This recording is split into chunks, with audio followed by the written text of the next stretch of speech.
let's move on to our first panel. We were going to hear from Chris Geldart. There's going to be big news coming out of Washington for Chris. Hopefully we'll get him on in just a minute. Let's move on and we'll introduce our first panel. So our first panel, for many of you that are familiar with the ISACs, is a collection of these. For those of you not familiar with ISACs are really important information sharing bodies, right? There's many of them. Denise Anderson is chairing this panel. I've known Denise for many years. She's president of the Health Information Sharing and Analysis Center, the Health ISAC. Denise has over 25 years of executive level experience in the private sector. She currently serves as the chair of the National Council of ISACs. She's been and still is instrumental in enhancing information sharing between the private sector, the critical infrastructure, key resource community, and the federal government. Denise holds an MBA in international business as a graduate of the Executive Leadership Program at the Naval Postgraduate School Center for Homeland Defense and Security. So with that, let me introduce Denise and we can jump into our first panel. Denise?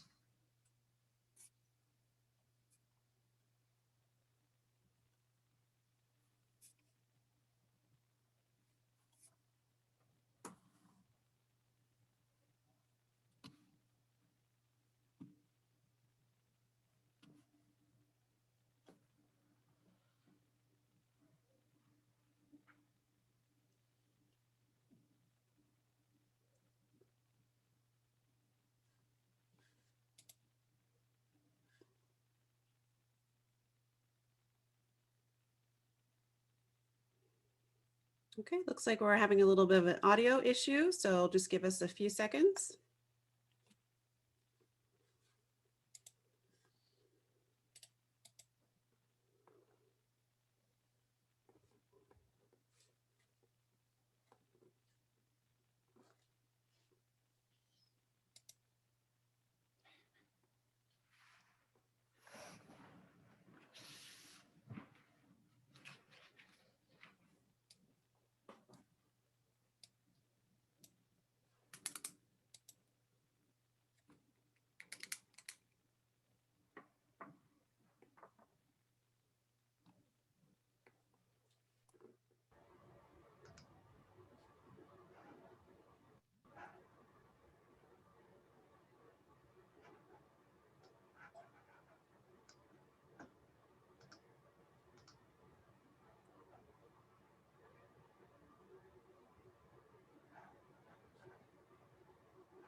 Denise, sorry about that. We're working on the audio here. Chris, while we're waiting, Chris Geldart chimed in. Chris, do you have audio?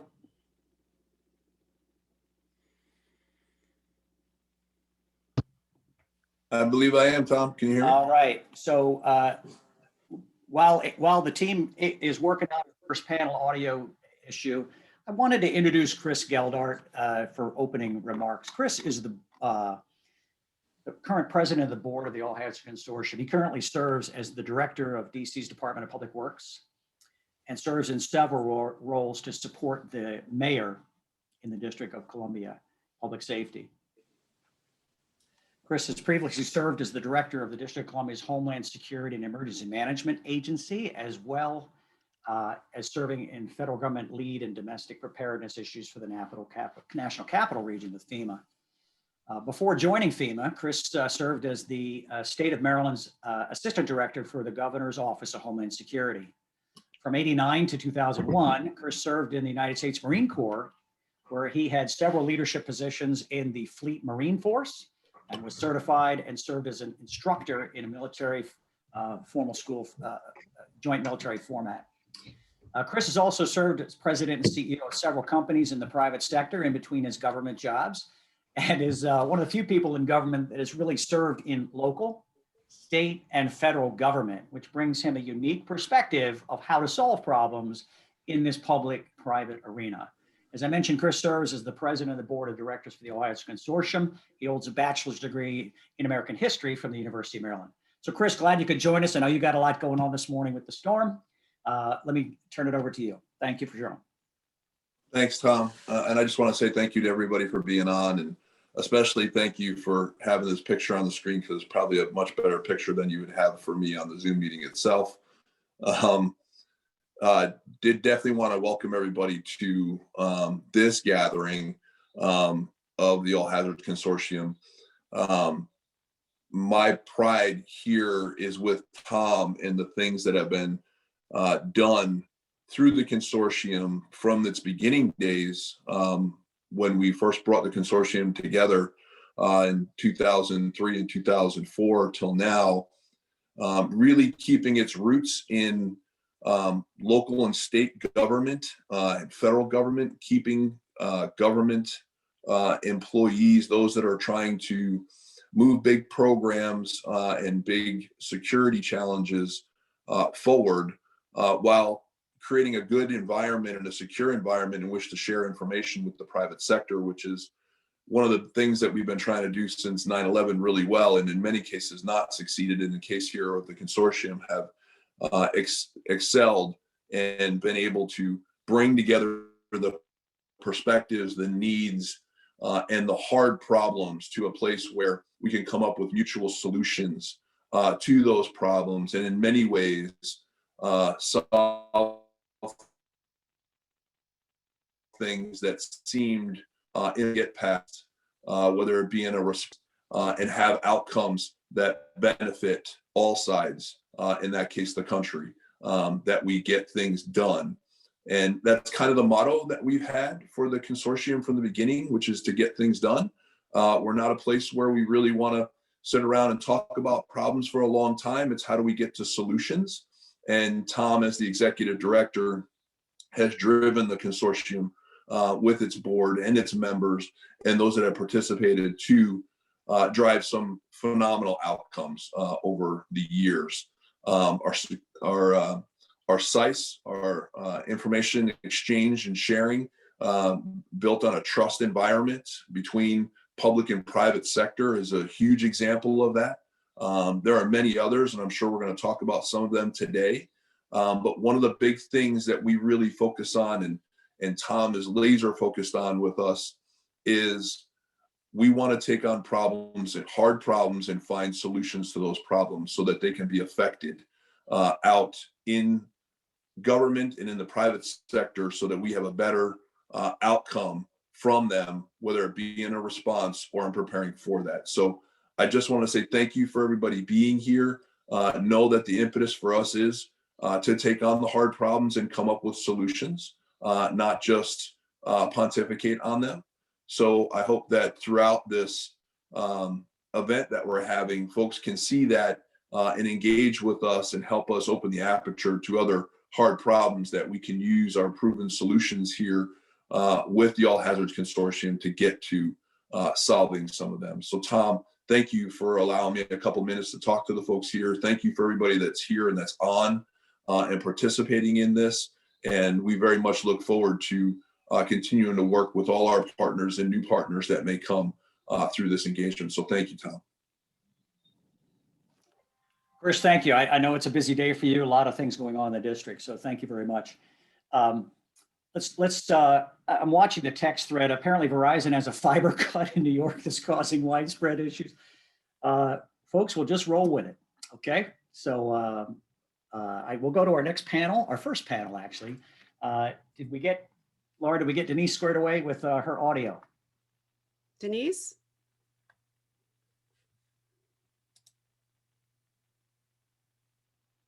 Hey, Denise, can you hear us?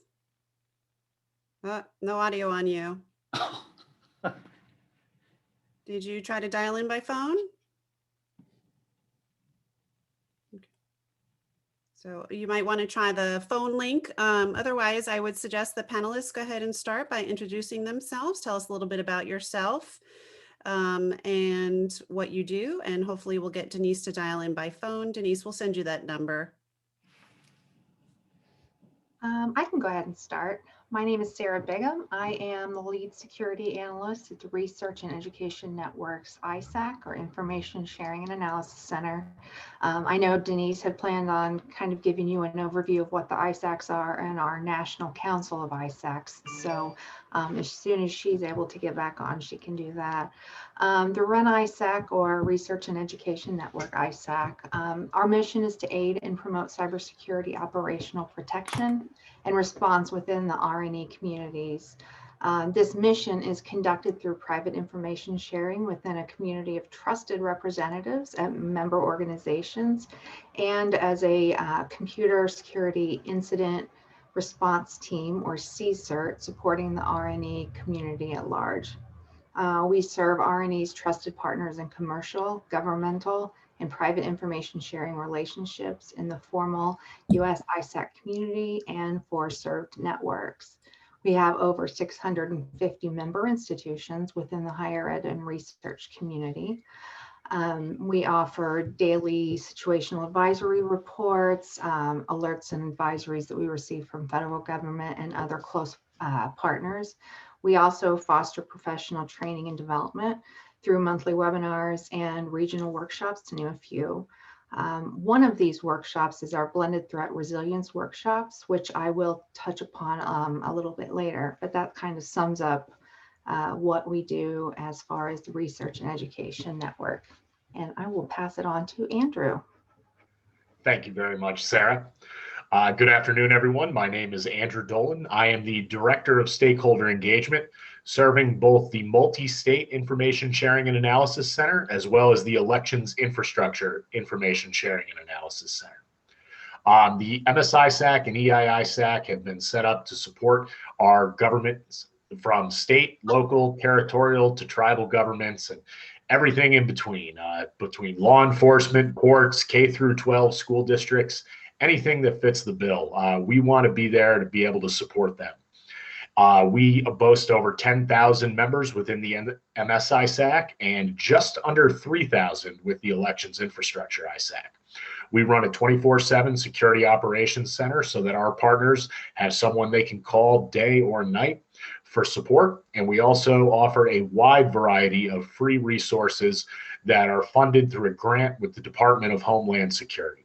So the best thing I can tell everybody is, hey, if you need help and you fit the qualifications, reach out. It won't cost you a thing. And we've got some real talented folks who are just waiting by the phone to help you.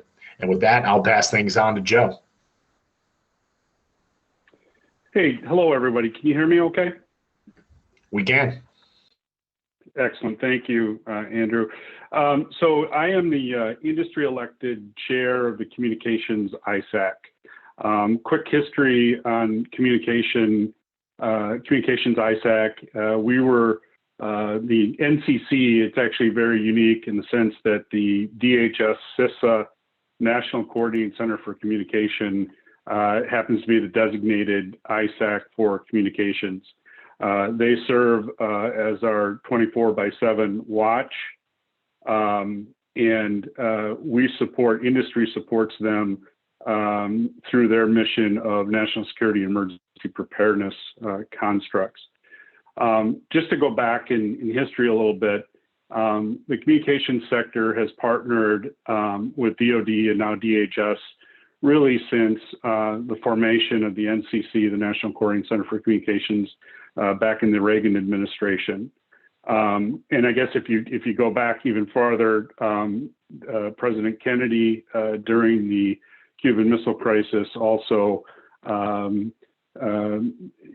the need for partnership for continuity of communications for the nation during that crisis.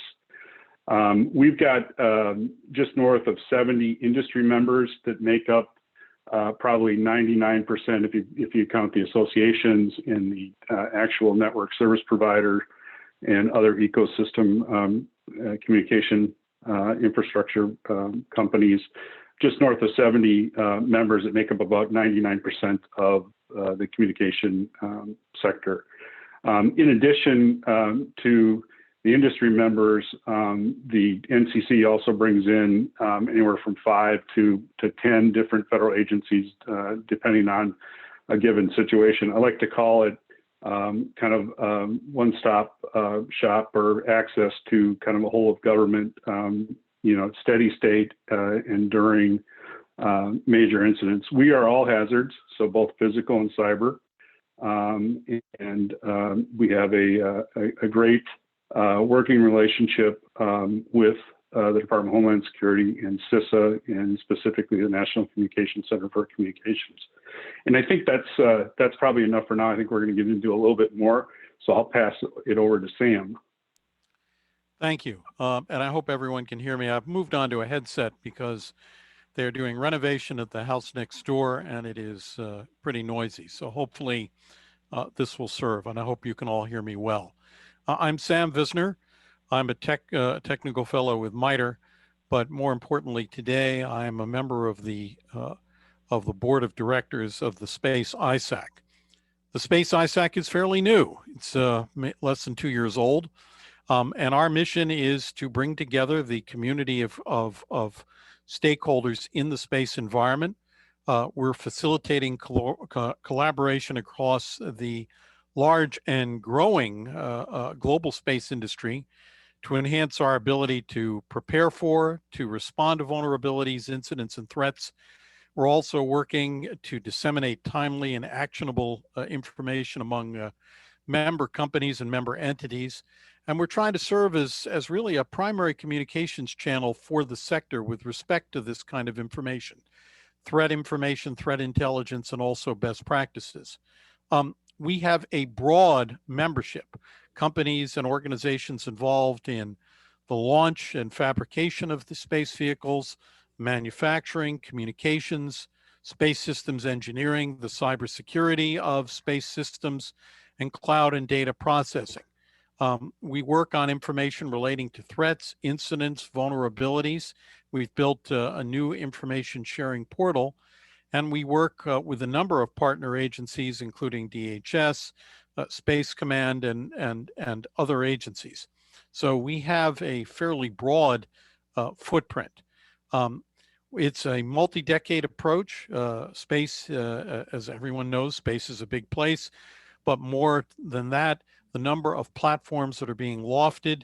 SpaceX is talking about 12,000 and possibly as many as 40,000 satellites.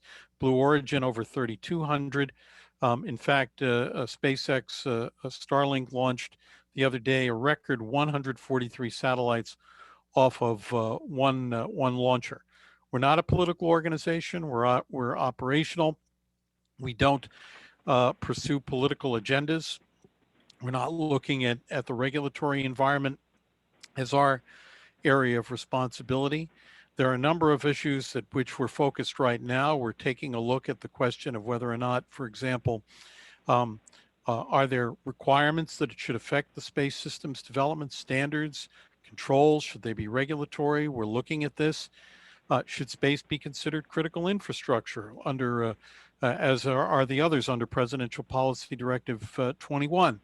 And if so, would that be a good thing? And if it's a good thing, why?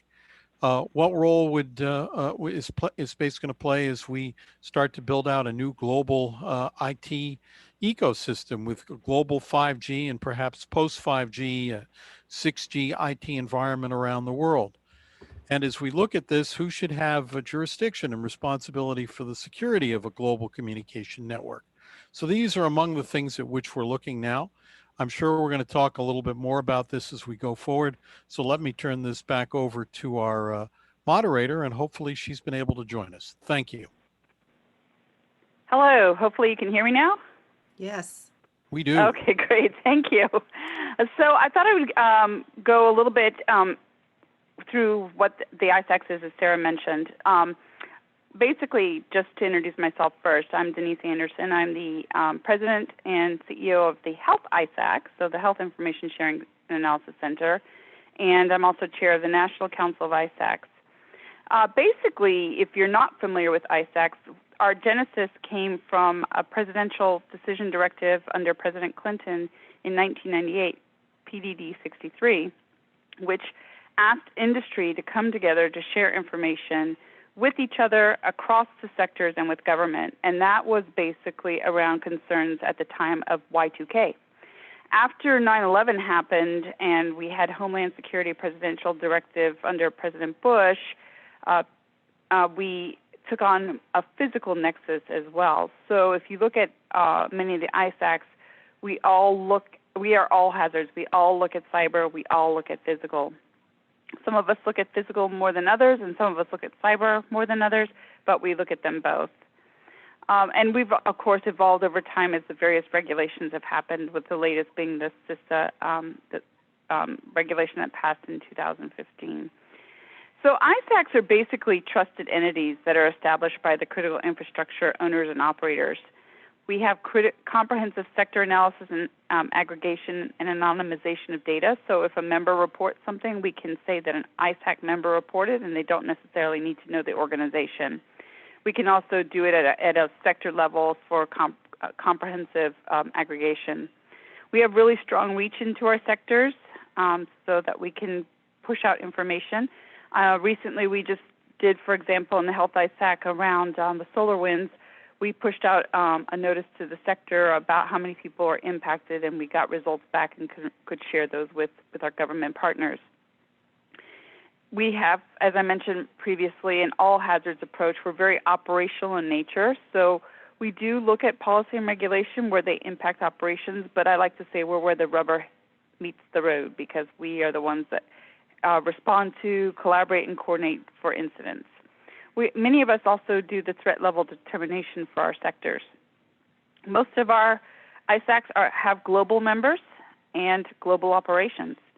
Most ISACs are not-for-profit, so they're either 501c6s or 501c3s. And most of the organizations are private sector that rely on member dues for funding. And many of them have been around for a long time. So Financial Services ISAC, which was one of the first ISACs, has celebrated 20 years in 1999.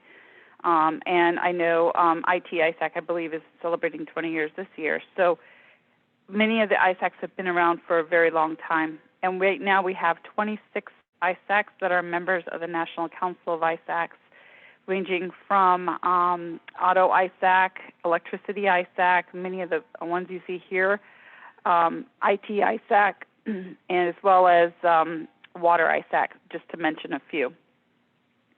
And the National Council of ISACs has been meeting since 2003, where the ISACs got together and said, hey, we have common issues that we need to address, common challenges, so let's get together and share. So we've been meeting since 2003, so we're going strong. I guess in 2 years we'll be at 20 years in existence. We have, as I mentioned, 26 organizations that are members of the National Council of ISACs. We are a volunteer body. We collaborate amongst the various ISACs and with our government partners and other partners in the private sector and across government. And then we also have a leadership, which I'm the chair. Josh Poster of the Automotive ISAC is the vice chair, and Joe Vines, who's on the call today, is the secretary. So we have a website as well, so you're welcome to go there. If you go to the National Council of ISACs, you'll be able to see a lot of information about the ISACs there and get some typical examples. One thing I'd like to mention, too, is that we use the traffic light protocol, for those of you who may or may not be familiar with it, to share information with each other. And that basically is a kind of almost like a stoplight marking, which is controlled by the originator of the information to determine how the information can be shared. So, for example, if it's TLP red, that means it's eyes only to the defined group. If it's amber, it's within a select group of individuals, a little bit more broadly. And then TLP green is shared with trusted partners, and then TLP white is open source, subject to copyright. So just so you get an idea of that's how we control the information, especially when it's sensitive or not. We do a number of things at the National Council of ISACs level. We have been up on the Hill to educate our lawmakers about what the ISACs are doing. We also do a number of exercises, and we have our analysts meet on a regular basis. In fact, they're going to be meeting tomorrow. So I think with that, I'll leave it, and we'll go ahead and move into the questions portion of the panel. So I'm going to start with Sarah. Sarah, how do ISAC members share with each other? Can you give it some examples of that? Absolutely. So with Run ISAC, for example, we have several mailing lists set up, and they're broken down into different groups. So we have one for operations, it's more technical. We have a broader one, which we refer to as Discuss, where it's kind of more general information.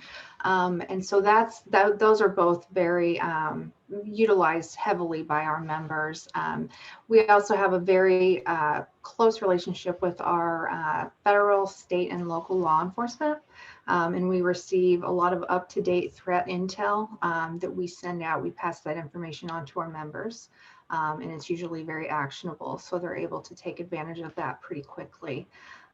We also have a member wiki where we post real-time information as it becomes available to us, and that's something that's also used.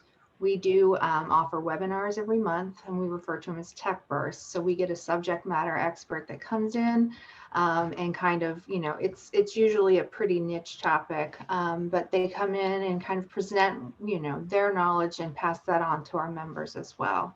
So those are the main avenues, I would say, that we share information with our members. Of course, there's one-offs, and we're constantly, in communication with people, but those are the big ones. Great, thanks. How about you, Joe? Sure. So I mentioned previously that the NCC provides a 24/7 watch, and they distribute a lot of information and leverage the Integrated Operations Center of CISA, which is formerly known as the NCIC.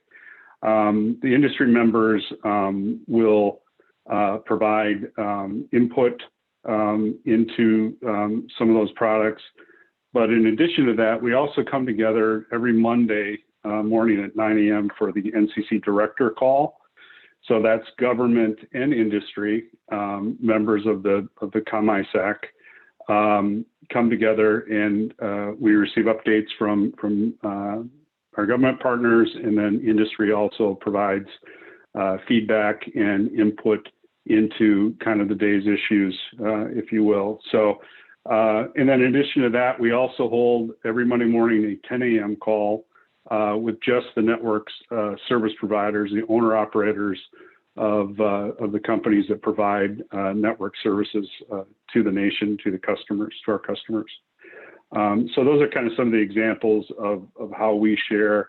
In addition to that, we also support DHS's ESF2 or for comms mission, and we come together with them and do exercises and provide input into their battle rhythm, if you will, and support of their national security emergency preparedness mission. I think that's probably enough. Okay. Next, Andrew. Well, we, again, do a lot of the same things that Joe and Sarah do. We work, again, through obviously a lot of educational initiatives, from webcasts to, just kind of email blasts as needed. But we also have multiple analysts who sit on the floor of the NCIC, which I think then became the SEOC, and I heard they're changing the name again. So I was going to say, don't update anything on your websites just yet. But the National Cybersecurity and Communications Integration Center, or the NCIC as it's called, runs out of Arlington, Virginia. And for any communications between the ISACs, almost every member of the National Council of ISACs has a representative there. I know health does, I know, space does, I know electricity does, all these guys. And for direct communications kind of with our, peer ISACs, that's absolutely the #1 way. Now, we also have, again, a more direct communication with our members because we actually have sensors on hundreds of local governments as well as all 50 states and 6 territories. So for those, a lot of times they have their escalation procedures, and depending on the type of alert that our sensors and IDS systems are generating on these state networks, some of these are going to get a direct call from us at 3 a.m. if that's what they want. But either way, that's really kind of how we make sure that we are tied into both our membership and the other ISACs around the country. Great, thank you. And finally, Sam. Thank you. Well, we're a new ISAC. So first, we're a member of the National Council of ISACs, attend those meetings, share information at those meetings, and also absorb and consume and information from those meetings, and we pass them to our members. We meet regularly with our members, which represent, as I said earlier, a very broad footprint across the entire space industry. We've been setting up, and it's now operational, our own information sharing portal. That portal, which is very comprehensive, which includes both the traffic light protocol information as well as best practices and technical information shared among the members, has now been stood up. We're continuing to refine our approach to information sharing through an information sharing working group that has representatives from pretty much all of the members of the space ISAC. So we're, I would say, very well connected. We have information sharing arrangements in place with the U.S. government, working principally with CISA, but working to pursue information sharing agreements with other agencies as well. So as I said, as our organization matures, we'll be using the same kinds of mechanisms that the other ISACs are using. And at the same time, we've set up our own information sharing portal. Great, thank you, Sam. So Andrew, I was going to say, can you give an example of how the ISACs work with government? Of course. So in many ways, I mean, this goes all the way from working with the CISOs, who are usually our primary member at the state level, the Chief Information Security Officers. And they are kind of really our first line of defense. We hold not only meetings regularly and monthly with the entire membership, but we have an executive committee made up of 15 individuals representing all the different sectors of our membership, from, again, local government to territorial to tribal to the state CISOs. And they have a say in what we are helping develop, and they have a direct input into what type of services we're offering. Again, our Albert systems are considered IDS. We work on those very, very much. We were tasked with getting almost 1,000 of them up in 18 months before the 2020 election. I'm proud to say that we did meet that goal for the election communities all over the country, from those who do it at a state level to those who do it at local. So those are a lot of the different ways that we make sure that we're working with the states and with government, as well as our partnership with CISA at the federal level. Great. Joe, can you also give an example of how the ISACs work with government? Sure. So I think our ISAC in particular kind of embodies that, right? Because we've got the direct relationship with CISA and the National Coordinating Center for Communications. One thing I failed to mention is pre-COVID, we also have embedded company representatives. So there are 5 embedded companies, all the major telecom companies. But more specifically, when something goes bad or there's a significant incident, we come together with our government partners, and DHS and CISA do a great job of working throughout all the 10 FEMA regions with the FEMA representatives and the CISA representatives in the field to provide support in our joint mission of continuity of communications for the nation. So during significant events, we will get on a call and provide insight and update, and also work with the government to work through particular issues that we have. And some of the main criteria for that is Fuel, a lot of times fuel is an issue for us. We need that for generators, we need it for our trucks, and for other things. Access to impacted areas, get us through roadblocks, things like that, so we can do our repair, and then security as well. Oftentimes we have issues with security. I know it was mentioned by Tom earlier that they had to have an armed escort for the fuel tankers. Similarly, we have some of the same issues with generators being stolen. Fuel, people become desperate during events, so security is extremely important. And then we also work closely across different sectors, particularly the electricity sector, which is we are a major dependent of electricity to operate our comms. And so it's hugely important for us to understand, the restoration, prioritization, and so on and so forth of electricity. So those are some of the ways that we work with government. Great, thanks.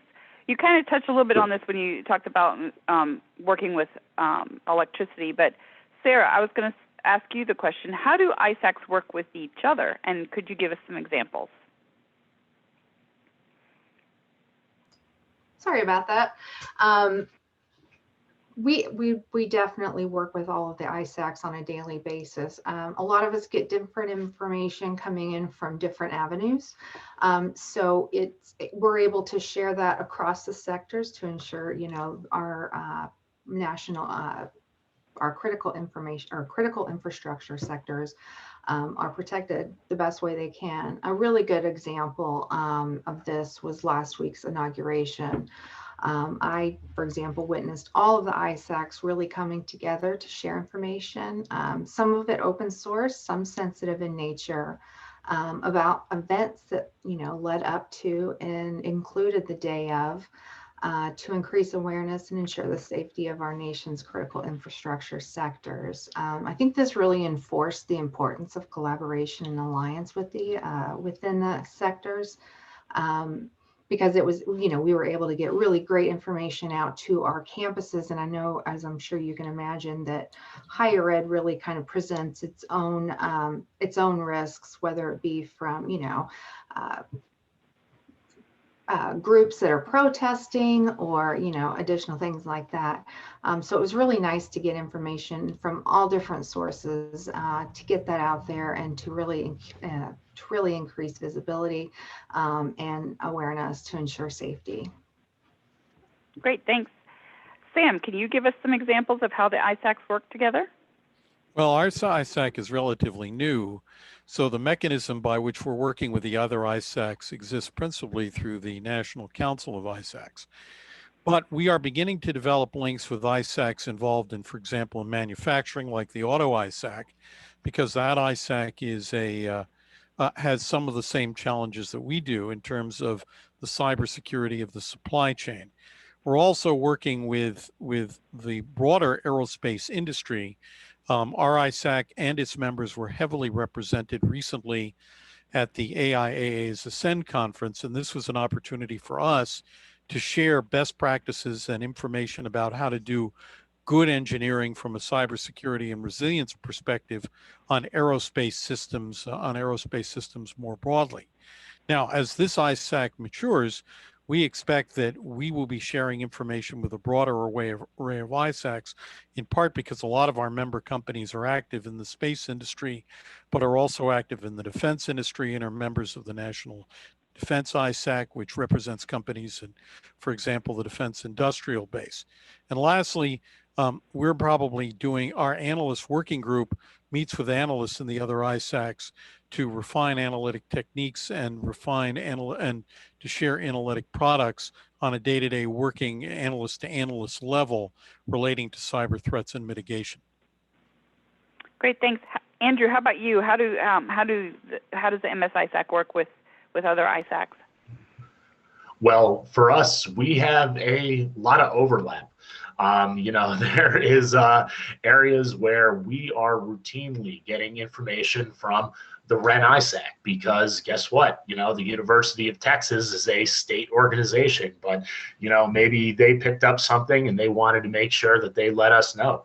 It's the same thing with many of our other groups, from the fact that our states are working with everyone in the IT ISAC. They're working with folks who are with the big companies, and honestly, it's that kind of back and forth and that kind of open communication level that really kind of benefits us. The NCI plays a big part in that, but again, the direct lines of communication between sectors that have a lot in common, and there's going to be a lot in common between all of us who belong to the NCI. But that kind of direct communication and knowing who your first call is going to be is really one of the best steps you can take. Great, thanks. One of the things I forgot to mention is we have a number of initiatives through the National Council of ISACs where we can embed ourselves with various arms of CISA during an incident, and we have some protocols in place that if something rises to the level where CISA reaches out to us and says, hey, we would like to stand up having you embed with us, we have those protocols in place, and we have the ability to embed not only with them, but also within the FSISAC right now, so we can all meet there and collaborate and coordinate. So we do have those protocols in place to do that. With that in mind, Joe, do ISACs have playbooks, and have playbooks evolved with incidents like COVID-19 and others? Sure. So as Mr. Fanning referenced, the communications sector, along with the electricity sector and the financial sector, have had an ongoing partnership, if you will, called the Tri-Sector Initiative, along with our sector-specific agencies, so DHS, Treasury, and DOE. And each of the sectors have developed specific playbooks to leverage and incorporate and execute, if you will, during significant events. We exercise that on at least an annual basis, and we come together utilizing these playbooks during significant events. We did come together to talk about COVID about probably midway through COVID, and shared information with each other. And during this epic year of hurricanes and forest fires and so on and so forth, and other issues that the country has experienced in 2020, brought us together as well. And again, these playbooks are useful tools so we can have organized, meaningful, and productive engagements with each other. Great. Sam, I know you had talked a little bit about the nature of your sector, but how is your sector changing, and what are the consequences of those changes? What kinds of threads are you seeing and anticipating? So that's a great question. So first thing, our sector is changing in terms of just the scope and scale of what we're doing.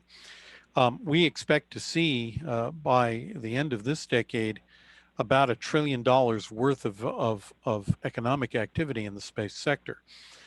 We're also going to see a huge expansion in the number of players. Companies that had not really been working in the space sector are going to be doing extraordinary things. For example, Amazon is combining Amazon Web Services capabilities with Blue Origin, which is also an Amazon enterprise. So a global 5G network coupled with a global cloud network. I think Starlink is doing something similar with Microsoft Azure. So we're going to see an enormous expansion in the number of platforms with literally tens of thousands of satellites in low Earth orbit. We're going to see 5G communication, manufacturing, geodesy, commercial imagery, and potentially other things, and potentially even mining by the end of this decade, or possibly sometime in the middle of the next decade. The threats are going to be interesting because whereas old, for example, traditional government and national security platforms had dedicated communications networks and onboard cybersecurity protections that were very elaborate. Newer systems are subject to the tyranny of space, power, weight, and cost. And engineering good cybersecurity into these systems, looking at things like encryption, perhaps zero trust architecture, and other things, it's going to be an interesting challenge to be able to migrate the best of current cybersecurity thinking into these very small space, power, weight, and cost constrained platforms. They're going to be operating in environments that we cannot control. They'll be operating over territory outside of the United States. Cyber threats that we see inside of the United States are certainly going to be something about which we should be concerned as this happens. And even the jurisdiction of these things will be complex, subject to international considerations. One thing I should have mentioned is that we have a number of international partners. For example, the European Space Agency and JAXA in Japan. These are agencies who we regard as stakeholders in our space enterprise. And so as we seek cybersecurity solutions, we're going to have to seek those solutions that will have buy-in and participation from our global partners, our Five Eyes partners, our other collective security partners, and our international trading partners, because all of these partners are going to be involved in the space industry. We're also seeing an expansion of that industry outside of the United States with commercial launch capabilities in New Zealand. So this is a field in which the cybersecurity is vital, but it's a global field that where we can control what we do inside of the United States, but we will have to influence effectively and productively what happens outside of the United States. So we have a very interesting, or as some people would say, wicked problem to solve. Very interesting. Sarah, how do ISACs carry out resilience strategies and help prepare for potential incidents and threats? Sure. So several years ago, typically Ren ISAC has been involved in more of the cyber activities. We receive information about the physical stuff, but we tended to kind of focus mostly on cyber. So several years ago, our executive director was kind of noticing the blending of physical and cyber threats. And she saw a need for us to really pull people together to kind of open lines of communication for some groups that may not necessarily have worked on planning before. So we have created our blended threat resilience workshop. We go to approximately 6 universities every year. And we bring together stakeholders from healthcare, facilities, student affairs, legal, physical security, emergency management, information technology and security, as well as federal government liaisons and local law enforcement. Our goal again is to open these lines of communication, make these introductions. That way, if something, hopefully it won't, but if something does happen, these relationships are already established and these plans are in place. So that's one less thing that they have to worry about, in time of crisis. Participants are presented with a scenario, it's fictional obviously, that occurs on a fictional college campus, and both a physical element and a cyber element are presented. The participants are required to kind of work through what plans they think that would be best to have in place. This is kind of a precursor to what DHS offers as far as their national tabletop exercises. This gets those kind of creative juices flowing, if you will. It gets plans in place, and then the workshop, or after the workshop, then you do the tabletop, which exercises those plans to make sure that your business continuity is in place. You have kind of thought of all sides of the coin to make sure that that's all set. And again, in the event of an emergency, or in the in the case of an emergency. So we really had a lot of success. I know a lot of participants, when they come in, they don't necessarily understand why they need to talk to, physical if they're cyber, and vice versa. After they leave this workshop, attendees really are grateful for this, and they're able to prepare better in the long run. So it's really been a beneficial workshop for not only the participants, for REN ISAC as well. It kind of enables us to target information that's useful to our community.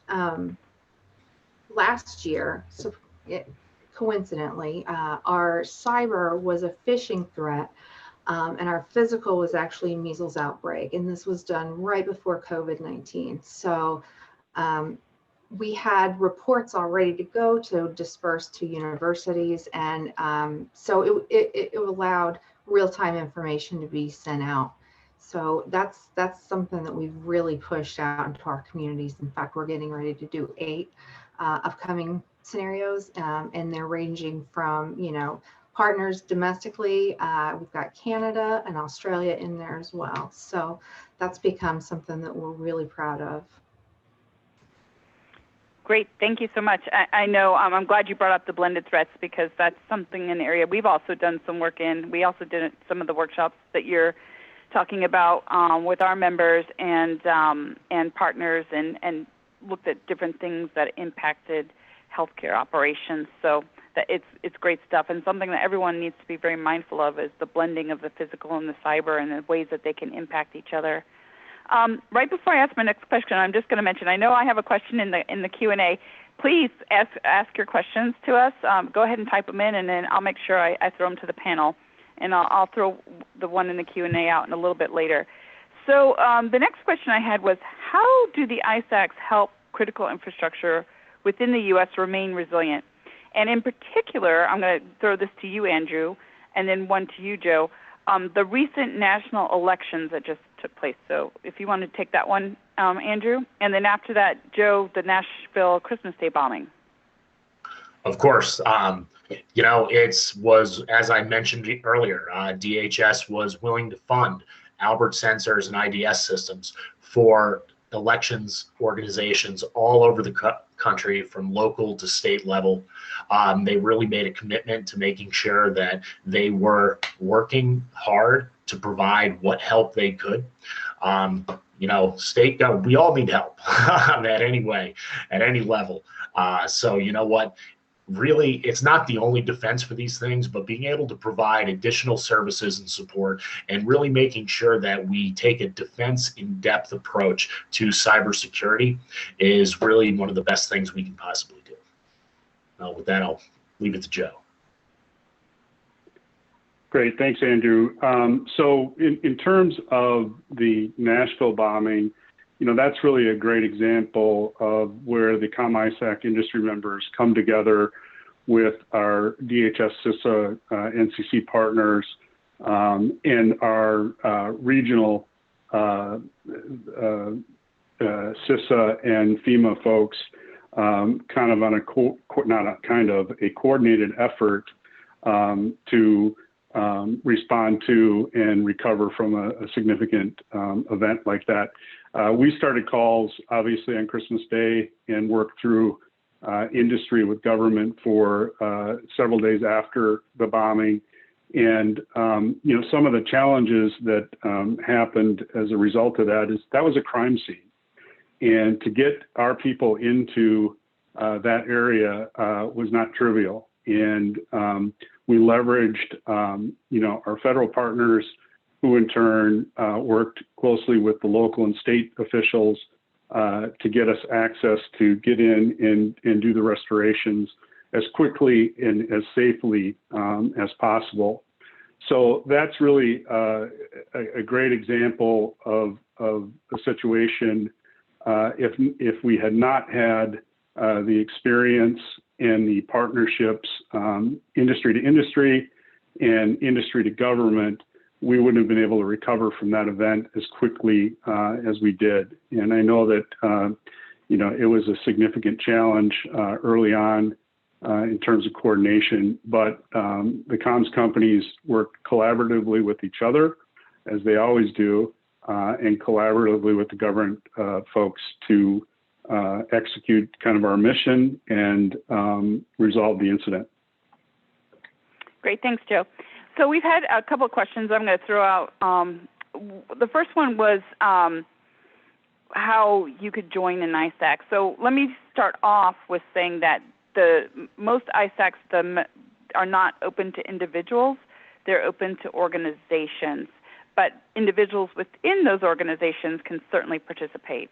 And I know with the Health ISAC, we have our website. And actually, if you go to that National Council of ISACs website that was thrown out at the beginning in the chat, all of the member ISACs are listed there. And each one of their websites has instructions on how you can join the various ISACs if you're interested. And of course, you can be a member of more than one ISAC. We have certainly a number of members that belong to several ISACs. I don't know, each one of you, Joe, Sam, Sarah, and Andrew, if you want to just mention briefly where individuals can go to look to join your ISAC. Sure, yeah. For us, it's the EIISAC or msisac.org. You can sign right up. There's a link on the front page. It says enroll here. The only thing required for ours is agreeing to the terms and conditions.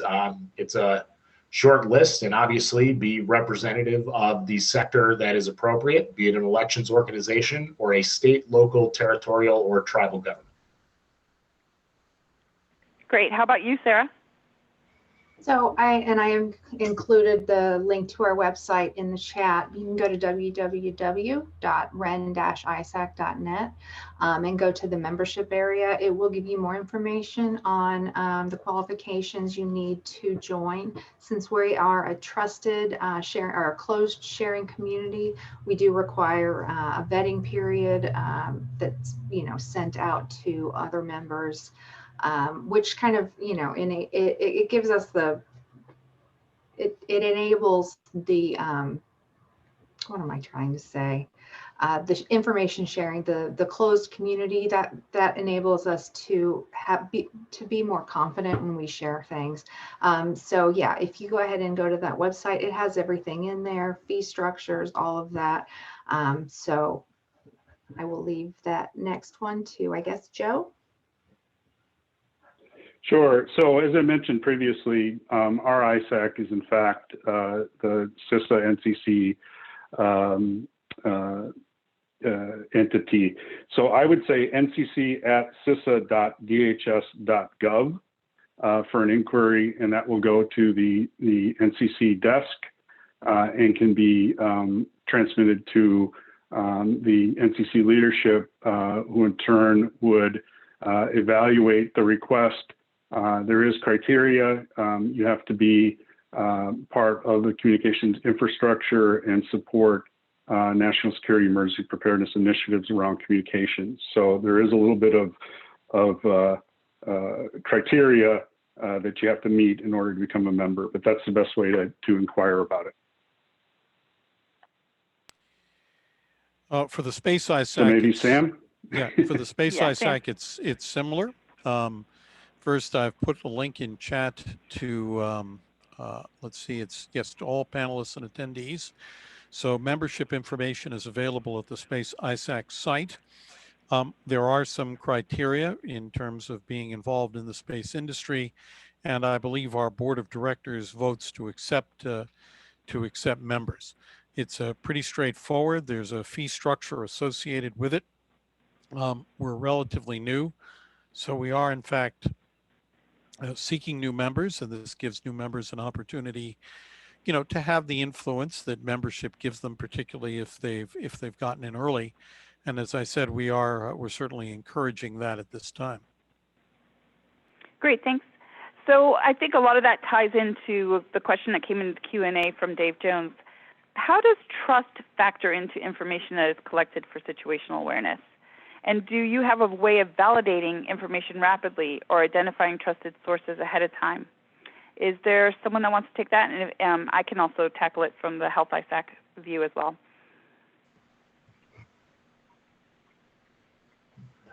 Please go ahead, Denise. Okay. So one of the examples I can think of from, I mean, there's many, but within Health ISAC, one of the strengths of the ISAC is actually, ISACs really, not just us, but is timely, relevant, actionable information. That's our credo, right? And we are trust communities. If anyone asks me who the Health ISAC is, the first words out of my mouth is, we are a trusted community of individuals within the healthcare sector. And one of the, as I mentioned, one of the examples that came to mind was during Pecha Not Pecha.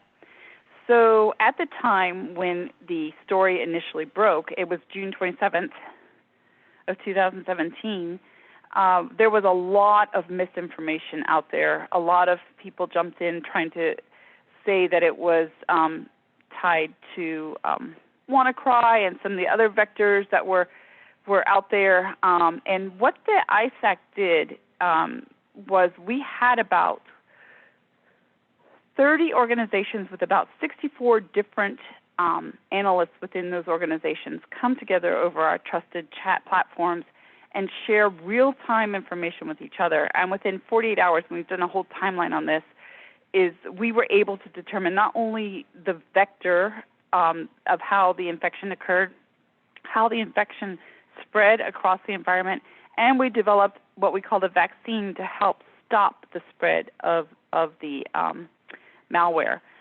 And that was all done within a 48-hour span of time with the work of analysts coming together to share information with each other. It was really a very valuable exercise. And we like to say that our ISAC helps extend our members' security operations teams, because it's a bunch of analysts coming together with shared interests in security and seeing shared problems and being able to solve them together real time. Sarah, I don't know if you would have any examples from the REN ISAC that you might be able to, on how you vet information and trust. Sure. So like I mentioned earlier about how we vet our members, the security community is very close-knit. So that's why we put out the call for vetting to our current members. We want to make sure that that information that we get out is accurate. And then our members can trust that information. So we're very, very, we really reinforce the importance of our members, getting that information to us as well. So I would also say, let's see, I think I'll probably just leave it at that for now. Okay. Yeah, it's one of the really important things that we all know is that when there's an event going on and, when it's hitting the fan, you're not going to take a call from somebody that you don't trust and somebody you don't have that pre-existing relationship with. So it's one of the reasons that these are so important to nurture. I agree. And Andrew, I would amplify that as well. Sorry, I think the TLP, traffic light protocol, helps. But I think, just general experience with each other. And I think for the comm sector, that's been pretty critical in our evolution in this area, where we come together weekly, we come together during significant events, we do after action reviews and after action reports with our government partners. And it's just time and effort that you put into these relationships to really have a great outcome. Okay, I have another question to throw out there, and that is, and Joe, I'll go to you first. Can you discuss how collaboration and coordination occurs with man-made and natural disasters? And I know you alluded to 2020 being a year that you were dealing with fire and brimstone, but if you want to elaborate on that a little bit. Wow. Yeah, I think we dealt with everything but locusts, and I was actually worried about the killer bees as kind of the next thing that was going to occur. And I'm keeping my fingers crossed. We're dealing with some winter storms and so on and so forth. I guess I'm trying to think in addition to what I've already talked about in terms of collaboration. Can you repeat the question for me one more time? Sorry. Yeah, it was how does coordination and collaboration occur in dealing with man-made and natural disasters? And I know you talked about the Nashville bombing, but maybe just give some specifics on who you would typically, typical issues that you would encounter and who you would coordinate with. Yeah, so we absolutely coordinate. I've really emphasized the federal coordination, but the comms companies operate in local jurisdictions as well. So we also partner with local and state emergency management agencies and collaborate with them as well. North Carolina, I think, is a great example of an effective partnership that many of the comms companies have from the communications perspective. But we do come together, on these weekly calls, as I mentioned. We also do exercises. During a hurricane event, we'll typically start talking to one another, 3 to 5 days in advance, depending on the significance of the event, through the event, and then after the event, through the after-action review and after-action report. And I think, fortunately, the country hasn't had a lot of major cyber incidences, so many of the incidents we deal with are physical. But certainly SolarWinds has been a significant one, and there have been a few others in the past for every sector, not just comms. I don't know if that answered your question, but yeah, I think so. That's what thanks. I got. Yeah, thanks, Joe. So Sure. Again, if anyone has any questions, please feel free to type them into the Q&A and we'll get them answered. I'd like to touch, and maybe I'll go to you first, Andrew, on how do you handle collaboration and coordination with cyber incidents? And obviously ransomware is huge and growing continuously. We've recently seen DDoS ransomware as well, and then the SolarWinds breach, another recent example. And then of course COVID and all the threats that happen there from a cyber perspective. Can you elaborate a little bit on how you collaborate and coordinate on those types of events? Of course. Now, again, and we've seen ransomware hit everywhere. There is no one safe, whether it's individuals. We see, municipal hospitals that I know you see, Denise, when it comes to ransomware. That's been one of their favorite targets as of late. But it's really important, again, that as we've talked about, that you have these pre-existing relationships and that you have game plans set up for when these types of things happen. Again, a lot of these, challenges we've faced in the last 18 months are unprecedented.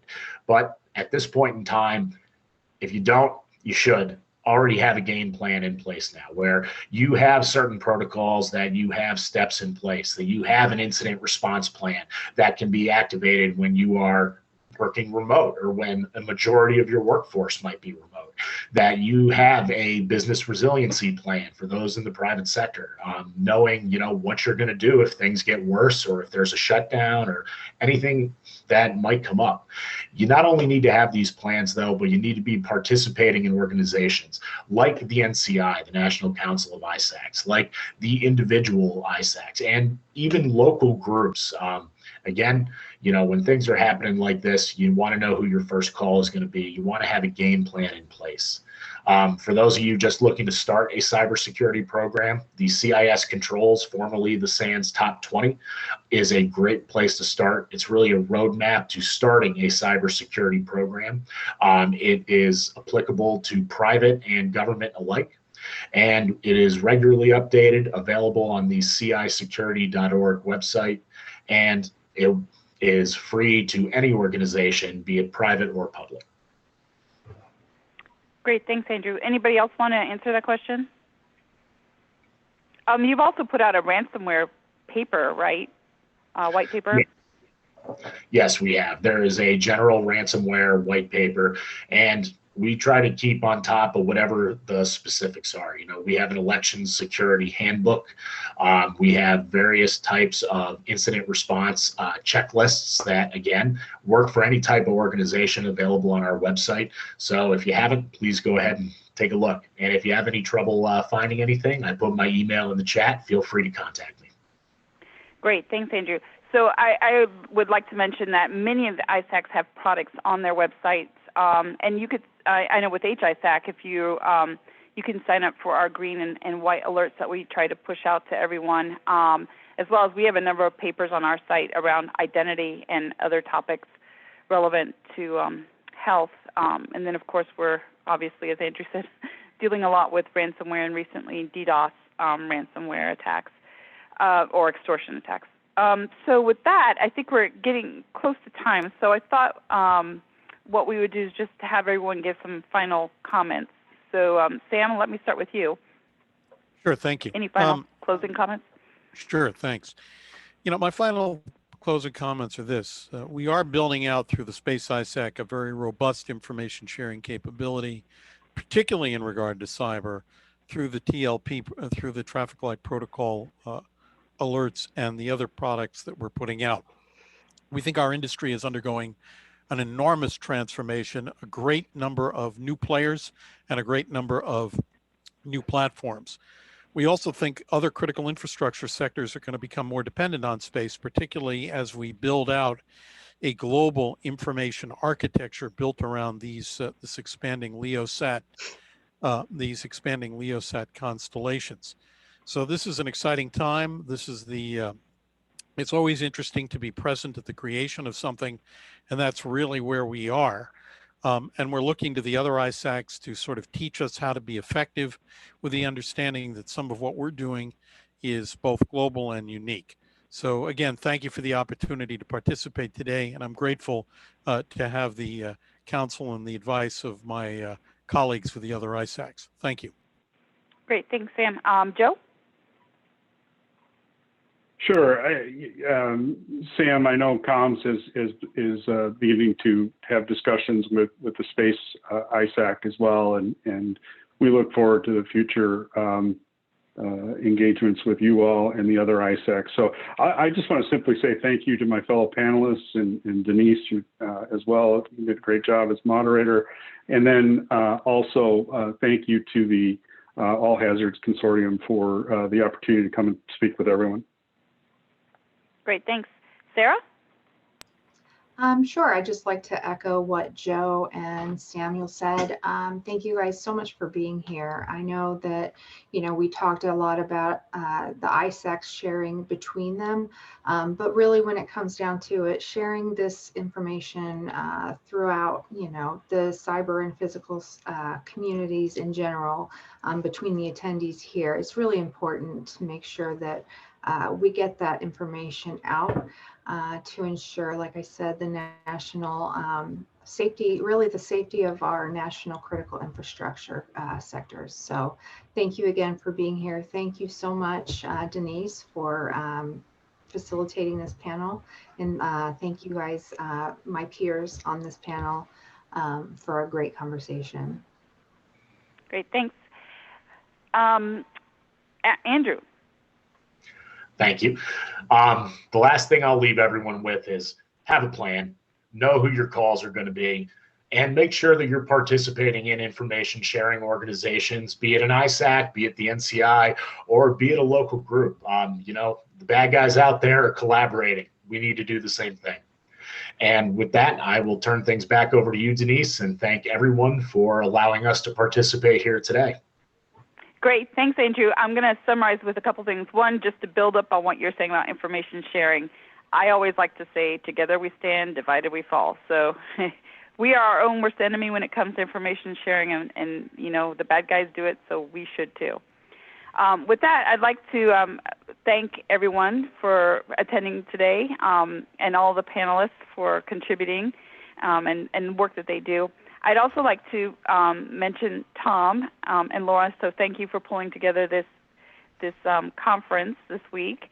And I know, Tom, we've had a number of collaborations. And one of the things I kind of was a little remiss in mentioning was a really great initiative that we certainly shared with the All Hazards Consortium, and that was through the FS ISAC when I was with the Financial Services ISAC.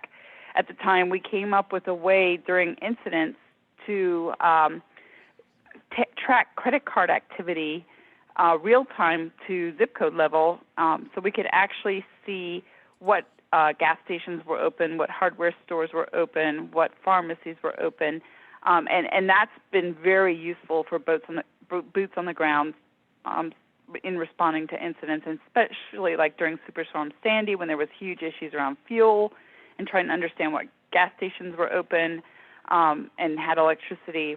It was just very valuable information, and ISAC continues to do that when incidents ramp up to a national level. So, and they share that very widely, and of course we share that with the All Hazards Consortium. So with that, I'm going to turn it back over to you, Tom, and thank you again for having us. So how do I say thank you to you all? This is my 16th year. And I don't think I've been, Denise, at a session where we had the number of ISACs I've never heard talk about how they work together. It was fantastic. And I want to thank all of you for doing this. I think this is maybe the first date. We want to do more of this cross-sector things on specific use cases. Denise, thank you for pulling this together. Joe, Sam, Sarah, and I lost the other name here, sorry, from MS ISAC. Thank you. Appreciate it so much. The one key thing that keeps coming back is trusted relationships, right? Denise, you and I have talked about this forever, right? This is so key to this, and it's great to see the breadth of the work. A lot of interest on our end on a number of things, especially Sam with what you're working on in space. Commercialization of research is another big topic for us. Comms is always a big issue. So Denise, thank you. And thank you all for joining. This was extremely informative. I tell you what, this would have cost a lot of time to try to get all this in one session. So I appreciate all helping out. Thank you very much. Okay, Tom, we're going to go ahead and move to our virtual break. So I have it's about 2:20 Eastern. We're going to come back at 2:30 Eastern. But in the meantime, we have a video for those of you that want to stick around, or if anyone wants to send us a chat or ask additional questions, you can do that as well. Otherwise, we'll start back up at 2:30. And for those who are going to stick around, what we try to do is we get a lot of questions all the time, like who are some of the people involved? What are some of the use cases the consortium work groups and partners work on? And how do people benefit from this, right? So you're going to hear from a number of our work group folks, our board, some of our leadership, and you're going to see some of the use cases that are working on and some of the solutions. So we're just touching on it this year. Next year, we're going to have a whole track of these kinds of things, because I heard many of you on the panel today talk about some initiatives you're thinking on. And next year, we want to look at having a whole track of these things that have been produced to solve big issues. So thank you again to our panelists, and we'll jump into the break and we'll see you on the other side.